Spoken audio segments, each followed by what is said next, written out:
Okay, so Roki Sasaki, the coveted Japanese ace, will be made available to MLB teams. Will the Dodgers strike again? So this is an article on The Athletic. I do think the Dodgers are going to strike again because they have struck with every single great Japanese player over the last couple of years. So let's take a look at this article. So it says right here, Roki Sasaki, a premier pitcher in Japan and the number 3 ranked player in the Athletics top 40 MLB free agent big board, is on the precipice of making his long anticipated jump to Major League Baseball. Now, he was in the NPB, he's 23 years old, and he has been dominating the league over the last 4 seasons. So one thing to keep in mind is that because he's under 25 years old, he's considered an international amateur in MLB system, meaning that he would make the minimum salary and his bonus will be capped. So every MLB team is assigned a dollar amount to spend on international amateurs,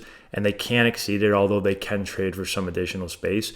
So teams in the low end are allotted $5.1 million for 2025 and $7.6 million on the high end. So therefore, both Sasaki's salary and the 20% fee that will be paid to the Lotte Marines, I think is how you say it, will be relatively small figures. So this is similar to the same situation that Shohei Ohtani faced when he arrived in the U.S., which is different than what we just saw Yamamoto go through because he was over 25 years old and he ended up signing for over $300 million. So we're going to show some video on Sasaki in a minute, but it's pretty easy to see that he is absolutely disgusting. He throws up to 102 miles an hour in the World Baseball Classic. He was hitting 102. He hits 100 miles an hour regularly. He's got a disgusting split finger fastball.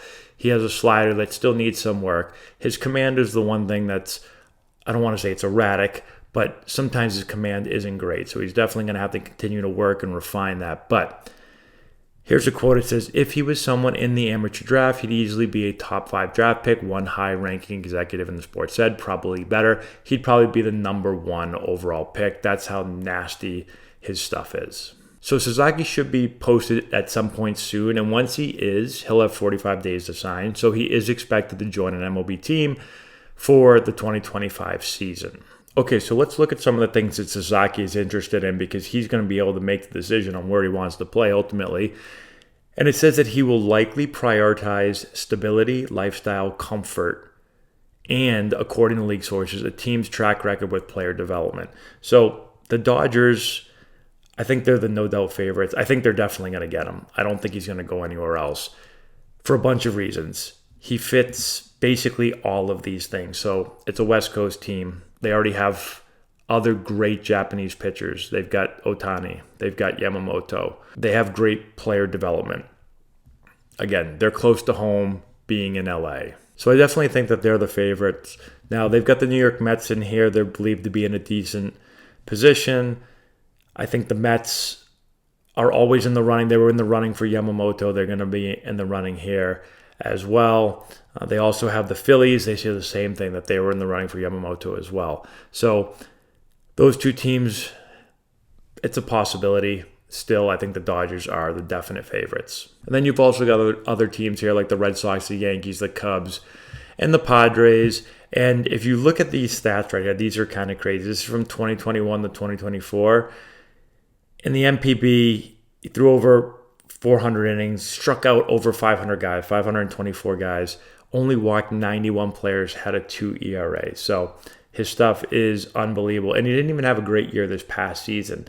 He dealt with a little bit of, I think it was probably arm fatigue, but his numbers before this year were ridiculous. And even this year, they were still really good. And this is what I was talking about earlier. So the Dodgers, of course, loom as a sensible fit.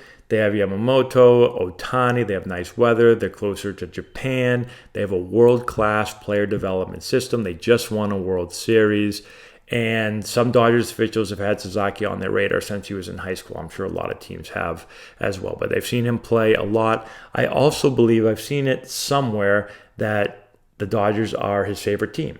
And here's another industry source that says, he reminds me of Jacob deGrom. he'd develop into a number one. There's no doubt he has the stuff to be a potential number one pitcher in the big leagues. So one other thing I want to look at, if you look at other players that have come over from Japan and pitch in the big leagues, and you look at their MPB 3-year K to walk percentage, you can see that Sasaki is better than all of these guys.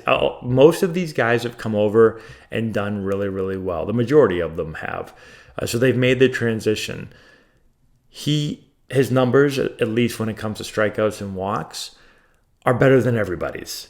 Strikes out a ton of guys and hasn't walked very many guys. Again, and his command still could use some work, but his stuff is just so electric. It's so hard to hit. He strikes out a ton of batters. And I just want to give you a couple of things that I pulled up on his fastball and some of his other pitches. So his fastball averaged 99 miles per hour with 18 inches of vertical break and 17 inches of arm side movement. So his fastball basically has a ton of ride on it. It just explodes, but it also runs a ton. It moves so much. If you compare this to the MLB average, he throws almost 5 miles an hour harder, has over 2 more inches of vertical break, and almost 10 more inches of horizontal break. So his ball is moving way more, and it's harder. Now, one thing you do have to keep in mind, anytime you're looking at numbers from the NPB, they use a different baseball. And so the ball's a little smaller, it's a little tackier. So typically players can get the ball to move more. It's not going to move as much once he uses a Major League Baseball, but he did pitch in the World Baseball Classic, and here are some of his numbers there. So his average fastball was 100 miles an hour in the World Baseball Classic.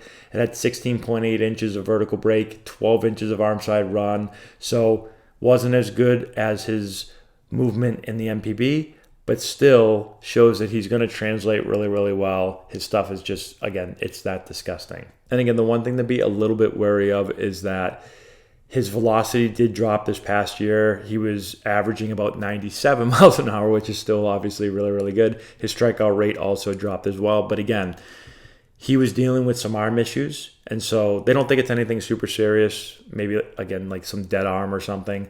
But just keep in mind that his numbers weren't as good this past year. And then the last thing I'll say is that his splitter is absolutely ridiculous. It's weird. It almost like cuts a little bit when he throws it. So it's very, very unique.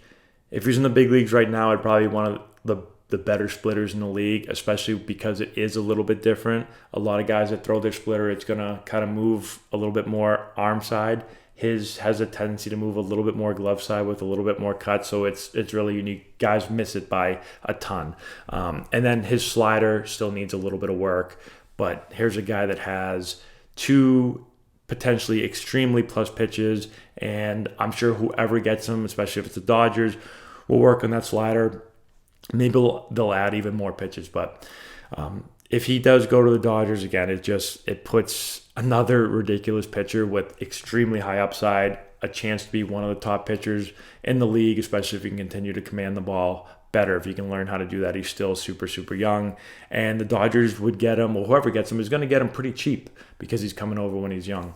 So they'll still have plenty of money to go out and do whatever the hell they want to do. So this could be pretty unfair if he does end up in the Dodgers system. Well, not in the system. He'll probably go right to the big league. So let me know in the comment section below what you think, who you think he's going to go to, and any other thoughts that you have. Leave it down there. That's all we have. Thanks for watching. Subscribe to the channel. Hit the notification bell. Give it a thumbs up. All that good stuff. We'll talk to you later.